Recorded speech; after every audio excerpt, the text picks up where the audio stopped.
భార్యాభర్త. ఒకళ్ళు తెలివైన వాళ్ళైతే చాలా సంసారం బాగా నడుస్తుంది. ఇద్దరు తెలివైన వాళ్ళైతే ఒడ్డు తెచ్చిపోతూ ఉంటారు మరే కదా. మరి ఒక తెలివి తక్కువగా ఉందనుకో పిల్ల, తెలివైన వాడికి ఇస్తే వాడు లాగేస్తాడు. పిల్లాడు సామాన్యంగా ఉన్నాడు అనుకో, తెలివిగల పిల్లని ఒక దాన్ని కాలిపొడుగు దాన్ని చూసి కట్టేస్తే అదే మేనేజ్ చేసుకుంటాడు. ఇదివరకు అట్లా చెప్పుకునే వాళ్ళు ఇప్పుడు ఎట్లా ఉంది, అవతల వాడు తెలివి తక్కువ వాడని వీడు నాకు వద్దని, దీని తెలివి తక్కువ పెద్దమ్మాయి దీంతో నేను ఉండనని ఇట్లా కొట్టు చచ్చిపోతున్నాను. అవును కదా. కాకపోతే దాని తెలివి తక్కువతనం వల్ల మన జీవితం హాయిగా ఉందని అనిపించదు.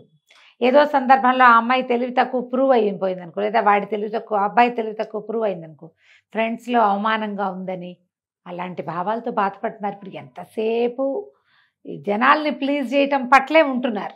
అంటే భార్యకేమో భర్త తెలివిగా ఉండాలి, భర్తకేమో భార్య ఇంకా తెలివిగా ఉండాలి, అట్లా కోరుకుంటున్నారంటారా? కోరుకుంటున్నారు. కొట్టు చచ్చిపోతున్నారు. చచ్చిపోతున్నారు. అందుకేగా అతన్ని మించిన వాడు ఆచంట మల్లన్నని, ఒకళ్ళని మించిన వాళ్ళు ఒకళ్ళయ్యి చివరి కొట్టు చచ్చి నువ్వు ఏకంటే నేను మేకని, ఎతంటే ప్రతని చివరి కొట్టుకుంటున్నారు. అలాంటి ఒక అది చెప్తాం. పూర్వం ఒక ఊళ్ళో ఓ భూషయ్య అని ఒక రైతు ఉండేవాడు. ఆయనకి లేక లేక ఒక కొడుకు ఉన్నాడు. ఈ చుట్టాల్లో చాలామంది తెలివిగల మగపిల్లల్ని చూసేవాడు ఆయన. ఈ భూషయ్య గారు కూడా చాలా తెలివైనవాడు.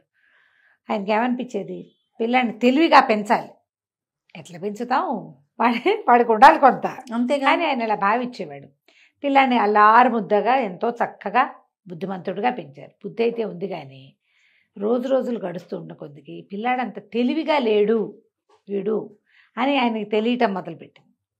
తెలుస్తోంది తండ్రికి. హఠాట ఏదో 20 ఏళ్ళు వచ్చేసింది. 20 ఏళ్ళు వస్తే ఏమిట్రా అబ్బాయి, నేను ఎంతో తెలివిగా పెంచుతా అనుకున్నాను, నీ తెలివి పెరిగినట్లేదు, తరిగిపోయినట్టుంది అన్నాడు. అనేసరికల్లా కొడుకు మాత్రం తను చాలా తెలివిగల వాడిని చాలా గట్టిగా నమ్మేవాడు. అదేంటి నాన్న, నాకు తెలివి లేకపోవడం ఏంటి, నేను బ్రహ్మాండమైన తెలివిగా ఉన్నాను, అసలు ఏ పనైనా చెప్పు క్షణాల్లో చేయకపోతే అడుగు అన్నాడు. అడిగితే ఈయనేమన్నాడు, సరే ఒక గొర్రెతోలు ఉంది, గొర్రెని వంట చేసేసుకున్నారు, లేదా ఏదో చేస్తే దాని చర్మం ఒలిచి పెట్టుకుంటారు. గొర్రె చర్మం ఉంది, దీన్ని తీసుకెళ్ళి బజార్లో అమ్మిరా, చూస్తాను నీ తెలివి అంటే, ఓ బ్రహ్మాండమైన రేటుకి అమ్ముతాను, ఎవ్వరూ అమ్మని రేటుకి అమ్మి చూపిస్తాను నాన్న నీకు అని గట్టిగా చెప్పాడు. చెప్పేసరికల్లా నాన్న అన్నాడు, ఓ గొర్రె తోలు ఇచ్చాను, ఎవడైనా అమ్ముతాడు, అదేమిటి గొప్ప, నువ్వు గొర్రె చర్మము తేవాలి, ఖరీదు తేవాలి, తేగలవా నువ్వు అన్నాడు. ఏమిటి గొర్రె చర్మంగా ఉండగానే దాని రేటు కూడా వచ్చేయాలట వీళ్ళ దగ్గరే, చేయగలవా, అది తెలివి, చేయగలవా నువ్వు అన్నాడు. అనేసరికి కుర్రాడు అన్నాడు, హోష్ అదెంత పని, క్షణాల్లో చేసుకురాను, పొద్దునుంచి మధ్యాహ్నం అయ్యేసరికల్లా పొద్దుయ్యేదాకా నేను ఉండనానా, మధ్యాహ్నమే వచ్చేస్తాను, గొర్రె దీన్ని తోలి వెనక్కి తెచ్చేస్తా, రేటు పట్టుకొస్తా, చూడు నా ప్రతిభ అన్నాడు. ఓహో బాగానే ఉందనుకుని అమ్మ నాన్న పిల్లని సరదాగా ముద్దు చేసి పొద్దున్నే గొర్రె చర్మం ఇచ్చి పంపించారు. అది ఇంటి దగ్గర సద్దన్నం తిన్నాడు, బయలుదేరాడు. సంతకి నడుచుకుంటూ పోయాడు. సంత మొదట్లో ఎవరో ఒక ఆయన కనపడి, తెలిసినవాడు, కొంచెం మొహబరిక ఉన్నవాడు, ఏంట్రోయ్ గొర్రె చర్మం అమ్మడానికి తెచ్చావు, ఎంత ఏమిటి అన్నాడు. ఎంతైతే ఉంది, చర్మం నా దగ్గర ఉండాలి, ఖరీదు కావాలి అన్నాడు. అనేసరికి అవతల వాడికి అర్థం కాదు, ఏడు నీ చర్మం నీ దగ్గరే ఉండి నీకు డబ్బులు కూడా కావాలా, నువ్వు ఊరికే చూడడానికి వచ్చావన్నాడు. కాదు, దీన్ని అమ్మడానికే వచ్చానన్నాడు. ఒరే నువ్వు అమ్మితే అది అవతలవాడి చేతిలోకి వెళ్ళిపోతుందిరా, అప్పుడు ఖరీదు నీ చేతిలో పడుతుంది, నీ చర్మం నీ చేతిలోనే ఉండి నీ ఖరీదు ఎట్టా వస్తుంది అంటే, అదే తెలివి అన్నాడు వీడు చిటికేసి. అవతలవాడికి అర్థం కాలే, ఊరు నాయన వీడేమిటో విచిత్రంగా ఉన్నాడని, సరేలే సంతలోకి వెళ్ళు, నీ గొర్రె నీ చేతిలో ఉండగానే నీకు డబ్బులు ఇచ్చేవాడు ఎవడన్నా వ్యాపారస్తుడు కనపడతాడేమో చూస్తూ కానీ వెళ్ళమన్నాడు. అక్కడి నుంచి వీడు లోపలికి వెళ్ళాడు. ఎంత అంటారు ప్రతి వాళ్ళు, నా చర్మం నా దగ్గరే ఉండాలి, నా డబ్బులు నాకు కావాలంటాడు. మధ్యాహ్నం దాకా తిరిగాడు, అందరూ వీడు వెర్రు వెధవని ఎవరు వీడి జోలికి రాలేదు. అయితే ఏమైంది, ఆ గొర్రె చర్మం సంకలో పెట్టుకుని తిరుగుతున్నాడు, కాళ్ళు నొప్పులు పుట్టేస్తున్నాయి.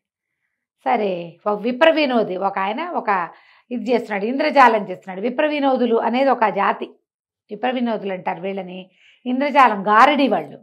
ఈ మామూలు లోకల్ గారడి కాకుండా బ్రాహ్మణులు ఉండేవాళ్ళట, ఇందులో ప్రత్యేకమైన గారడి చేయగలిగేవాళ్ళు, ఎన్నో సృష్టించగలరు, కనికట్టు మన కంటి ముందు వాళ్ళు. మనం ఇలాంటి ఒక కథ కూడా చెప్పుకున్నాం, కానీ ఏముండదు అక్కడ, కానీ కనికట్టు చేసేస్తారు. అయితే ఏమైంది, ఆయన ఏదో గారడి చేస్తున్నాడు. ఈ కుర్రాన్ని చూసి, ఏరా అబ్బాయి నీ జేబులో నీ చంకలోది గొర్రె చర్మమేనా, ఇడితే దీన్ని ఏం చేస్తానో చూడంటే ఇచ్చాడు. ఇచ్చేసరికి ఆయన ఏం చేశాడు, ఆ గొర్రె చర్మాన్ని ఇట్ట చుట్టు ఉంది కాదు, చంకలో పెట్టుకున్నాడు. దాన్ని ఇట్ట నిలబెట్టాడు. నిలబెట్టి తన పైన ఉన్న ఉత్తరీయం తీసి దాని మీద కప్పాడు.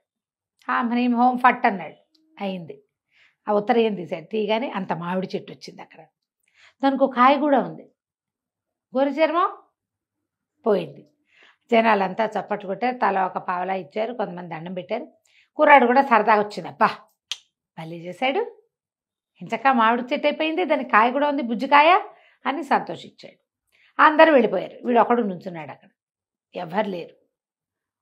గొర్రె చర్మం ఏది ఇప్పుడు, ఏమమ్మీ ఏం ఖరీదు పట్టుకెళ్ళాలి తాను. ఇంతలో ఆకలి కూడా వేసేస్తుంది. 3 అయిపోయింది, 3 దాటిపోతుంది. ఆకలి ఇస్తుంది, ఏం చేయను. అటు ఇటు చూసి ఆ విపర్ వినోద్ కూడా మాయమైపోయాడు. ఇప్పుడు ఆయన అక్కడ ఉంటే, ఏమండి నా గొర్రె చర్మం నాకు ఇప్పించండి అని అడగచ్చు. ఆయన లేకపోతే వీడెవడిని అడుగుతాడు. ఇక అటు ఇటు చూశాడు, దిక్కులు చూశాడు, ఏ పక్కకు చూసినా అతను కనపడలేదు. సరే ఆకలి ప్రాణం పోతుంది. ఈ చెట్టుకున్న మామిడికాయ కొంచెం దూరంగా ఉంది, పలకమారింది. ఆ కాయ అయినా తిందామని దాన్ని ఇట్ట పుచ్చుకున్నాడు. పుచ్చుకోగానే గొర్రె చర్మం చేతిలోకి వచ్చింది. వీడు ముట్టుకునేసరికి మారిపోయింది. ముట్టుకోకముందే కనికట్టు, ముట్టుకుంటే ఏముండదు. సరే అమ్మయ్య దొరికింది, సరే అని చెప్పి దాన్ని చంకలో పెట్టుకున్నాడు. ఆకలి ప్రాణం పోతుంది. ఎక్కడో నీళ్లున్నాయి, తాగుదామా అనుకున్నాడు. దీన్ని ఎట్టా అమ్మాలో తెలియలే. ఇక సంతలో నుంచి జనాలంతా 4 అవుతుంటే వెళ్ళిపోవటం మొదలెట్టారు. దూర ప్రాంతాల వాళ్ళు ఉంటారుగా, తాను అమ్మలేనని అర్థమైపోయింది. అయ్యో దీన్ని అమ్ముదాం అనుకున్నా, నాన్నకు బోళ్ళని మాటలు చెప్పాను, చర్మం ఇచ్చి ఖరీదైనా తీసుకున్నాను కాను, చర్మం ఖరీదు 2 నాకే కావాలంటే జనాలకు అర్థమైనట్లేదు అని ఏం చెయ్యాలో తెలియక మెల్లిగా అడవి దారి పట్టాడు. ఇంటికి వెళ్తాను. అయితే విప వినోద్ ఒక ఆయన ఉన్నాడుగా ముందు, ఆయన చెట్టు కింద కూర్చున్నాడు, ఏదో తింటున్నాడు. తింటూ పలకరించాడు. ఏమో వెళ్ళిపోతున్నావా అన్నాడు. అవునండి అనేసరికి, నువ్వు భలే మంచివాడు పోయి బుద్ధిమంతుడివి, నీకు మాట చెప్తా విను అన్నాడు. సరే చెప్పండి అన్నాడు. దారిలో ఎవరైనా ఆడాళ్ళు కనిపిస్తే ఆపేక్షగా పలకరించు, ఆడవాళ్ళకి ఆప్యాయతగా పలకరిస్తే ఇష్టం, మంచిది నీకు అన్నాడు. సరేననుకున్నాడు. వీడు ఇలా నడుచుకుంటూ పోతుంటే ఆ ఇంటికి వెళ్ళే దారిలో చెరువులు ఎగురువులు ఉన్నాయి. ఓ పిల్ల చక్కగా ఇంత బారెడు జడ, లంగా ఓణి వేసుకుని, చిన్న ఇంత కొండ పుచ్చుకుని మంచినీళ్ళు పుచ్చుకుని వస్తుంది. ఎత్తి మీద ఒక కొండ ఉంది, చేతిలో వచ్చి ఆ అమ్మాయిని, ఏ అమ్మాయి బాగున్నావా అని పలకరించాడు. పలకరించమన్నాడు కదా. చాలా బాగున్నాను, అంతా కుశలమే, మీరంతా కుశలమేనా, మీది ఏ ఊరు అని అడిగింది అమ్మాయి. అడిగేసరికి మాది ఫలానా ఊరు, పొద్దుననగా బయలుదేరానంటే, సరే ఆ మాట ఈ మాట మాట్లాడి, అన్నం తిన్నావా అంది. తినలేదు. పద రా మా ఇంటికి తీసుకెళ్ళి అన్నం పెట్టి, ఆప్యాయంగా మాట్లాడితే జరిగేది అదే కదా, అంతేగా. పద అని ఇంటికి తీసుకుపోయింది. ఆ వెనకాల అరుగు మీద అరిటాకేసి అన్నం పెట్టింది. అన్నం పెట్టాక, అసలు ఎందుకు బయలుదేరావు ఏమిటి అంటే, అబ్బాయి చెప్పాడు, ఏం చేయను, మా నాన్న ఈ చర్మం తీసుకెళ్ళి అమ్మన్నాడు, చర్మము నీ దగ్గరే ఉండాలి, ఖరీదు చేతిలో పడాలన్నాడు, అదే తెలివి అన్నాడు. తెలివిగా అమ్ముదామని ఎంత ప్రయత్నించినా కుదరలేదు.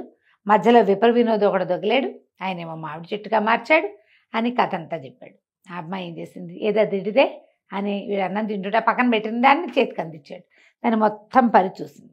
ఉండు నీకు ఖరీదు కూడా వచ్చే మార్గం చెప్తా అని లోపలికి వెళ్ళి కత్తెర పుచ్చుకొచ్చింది. వీడు అన్నం తిని చేయి గడుక్కుని మళ్ళీ వచ్చేసరికి చక్కగా శ్రద్ధగా బొచ్చంతా దగ్గరగా కత్తిరిచ్చేసి, బొచ్చంతా ఒక పెద్ద సంచిలో పోసి బొచ్చుకి ఖరీదు ఇచ్చేసి, గొర్రె బొచ్చుతోటి ఏం చేస్తారు, కంబళ్ళు అవి నేస్తారు. అవును, అది ముదురు రంగు గొర్రె. బొచ్చు మొత్తం కత్తిరిచ్చేసింది, చర్మం ఉండిపోయింది. నీకు అర్థమైందా, చర్మం మీద ఉంటుంది బొచ్చు, క్లోజ్ గా కత్తిరించేది. అలాగే కదా గొర్రెలకి షేవింగ్ చేసి కంబళ్ళు ఉన్ని చేస్తారు, ఊళ్ళు తీస్తారు కదా వాటి నుంచి, స్వెటర్లకి వాటికి. ఆ ఊళ్ళలో ఏముంది, కంబళ్ళు నేసేవాళ్ళు, దాంతో దారం చేసి మొత్తం చేసింది. అక్కడి నుంచి ఉన్ని రేట్ ఇచ్చేసింది. ఈ చర్మం చుట్టి చంకలు పెట్టి పట్టుకెళ్ళి మీ ఇంటికి అని ఆశ్చర్యపడిపోని, డబ్బులు వచ్చేసాయి, అంతే చర్మం చంకలో ఉంది. నడుచుకుంటూ ఇంటికి వెళ్ళాడు. ఇంటికి వెళ్ళి, నాన్న ఇదిగో గొర్రె ఖరీదు, గొర్రె చర్మం ఖరీదు, ఇదిగో నీ చర్మం అన్నాడు. నాన్న ఆశ్చర్యపడు, ఊరిని భలేగా అమ్మావురా, నిజం చెప్పు, ఎవరు చెప్పారు నీకు అన్నాడు. అనగానే ఇవి చెప్పాడు. ఫలానా చెరువు వచ్చే దారిలో ఒక చెరువు ఉంది కదా, చెరువు దగ్గర ఒక పిల్ల ఉంది, వాళ్ళది పాత బావి దగ్గర ఇల్లు. వాళ్ళ ఇంటికి వెళ్ళా, ఆ అమ్మాయి ఈ ఐడియా చెప్పింది, బొచ్చంతా గత్తిరిచ్చేసింది, మరి బొచ్చు రేటు ఇచ్చేసింది. వాళ్ళేమో దాన్ని గొర్రె బొచ్చుతోటి కంబళ్ళు నేయిస్తట వాళ్ళ నాన్న. అనగానే ఈయన అన్నాడు, ఒరే ఆ పిల్లని పెళ్లి చేసుకోరా, నువ్వు నీకు 20 ఏళ్ళు వచ్చే ఎలాగో పెళ్లి చేస్తావు, నువ్వు తెలివి తక్కువ పడివి కానీ చెప్పిన మాట వింటావు. అదే కదా, ఇప్పుడు తెలివి తక్కువతనానికి మూర్ఖత్వానికి మాట వినని మాయరోగం ఉందనుకో, వాళ్ళని ఏమీ చేయలేవు. కానీ వీడు అట్లా కాదు. విపర్ వినోది ఆడవాళ్ళని పలకరించు అనగానే పలకరించాడు. ఆ అమ్మాయి అన్నం పెడితే తిన్నాడు. ఆ బొచ్చు కత్తిరి ఇచ్చేసి డబ్బులు ఇస్తే పుచ్చుకున్నాడు. నువ్వు మాట వింటావు, పోయి పరిగెత్తుకుంటూ వెళ్ళి ఆ పిల్లని నన్ను పెళ్లి చేసుకోమని అడుగు, వాళ్ళ ఇంటి వాళ్ళ నాన్న పేరు ఆయన పేరు కనుక్కురా పెళ్లి చేస్తాను నీకు అన్నాడు. వీళ్ళకి అంతే ఇక ఆ డబ్బులు నాన్న చేతిలో పెట్టి ఒకటే పరుగు ఆ ఊరు పరిగెత్తుకుంటూ వెళ్ళిపోయి ఆ పిల్లని అడిగాడు, నన్ను పెళ్లి చేసుకుంటావా అని. సరే ఈ లోపల వాళ్ళ నాన్న వచ్చి ఎవరు అబ్బాయి నాయనా ఏమిటి అన్నీ కనుక్కుని అట్లాగే అని మా పిల్లని నీకు ఇస్తామన్నాడు. చక్కగా ఆ పిల్ల వీడు పెళ్లి చేసుకుని వీళ్ళ ఇంటికి వచ్చేసింది. ఆ తర్వాత వీడు పై పనులన్నీ చేసేవాడు, తెలివిగల ఐడియాలన్నీ పెళ్ళామే వేసేది. చక్కగా సుఖంగా ఉన్నాడు కథ కంచికి మనం ఇంటికి. సో ఇక్కడ తెలివితేటలు ఒకళ్ళవే వాళ్ళ ఇంట్లో ఒక్కళ్ళకున్నా చాలు, అంతే కదా రమ్మగారు, సంసారం వెళ్ళిపోతుంది కదా. వెళ్ళిపోతుంది. రెండో వాళ్ళు తెలివైన వాళ్ళ మాట వింటే సరిపోతుంది, ఫాలో అవ్వాలి. రైట్. బాగుంది రమ్మగారు. నమస్తే. నమస్తే.